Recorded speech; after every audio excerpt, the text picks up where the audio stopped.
নমস্কার বন্ধুরা, সকলে কেমন আছো? তো আজকে ভোরবেলা ছিল পড়া, তাই আমি বেরিয়ে পড়েছি এরকম শীতের ওয়েদারে পড়তে যাবার জন্য। তো চলো তাহলে যাওয়া যাক। তো এখন আমি হাঁটা শুরু করে দিয়েছি পড়তে যাওয়ার জন্য। আর তোমরা কারা কারা এরকম শীতের দিনে কুয়াশা মাখা রাস্তায় পড়তে যাওয়াটা মিস করো, আমাকে অবশ্যই কমেন্টে জানিও। আমি তো এখনও যাচ্ছি। তো এরকম ওয়েদার কিন্তু সকালবেলা দারুণ লাগে, আর শীতকালে ভোরবেলা না উঠলে কিন্তু দেখা যায় না।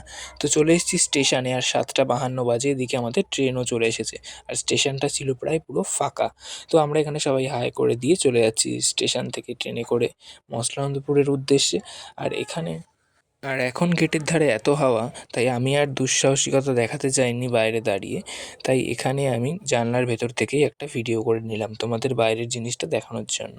তারপর নেমে গেছি স্টেশনে, আর এখানে আমরা হাঁটা শুরু করে দিয়েছি। আর এখানেও চারদিকে মাঠ, আর আমরা সবাই এখানে হাঁটছি। তো সবাই মিলে যাচ্ছি, আর এখানে এরা হাই করে দিচ্ছে। তো হঠাৎ দেখলাম একটা বড় সাপের খোলস পড়ে আছে, কারণ গতকাল ছিল পূর্ণিমা। তো এই খোলসটা দেখে আমরা বেশ ভয়ই পেয়েছিলাম।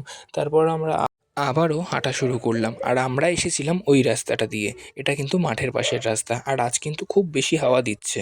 তো আবারও আমরা হাঁটতে শুরু করি। তো হাঁটতে হাঁটতে হঠাৎই এদের মধ্যে লেগে গেছিলো যুদ্ধ। আমরা কিন্তু পড়তে যাওয়ার সময় রাস্তায় এরকম এনজয় করতে করতেই যাই। তারপর দেখি হঠাৎ একটা পিকনিকের বাস যাচ্ছে।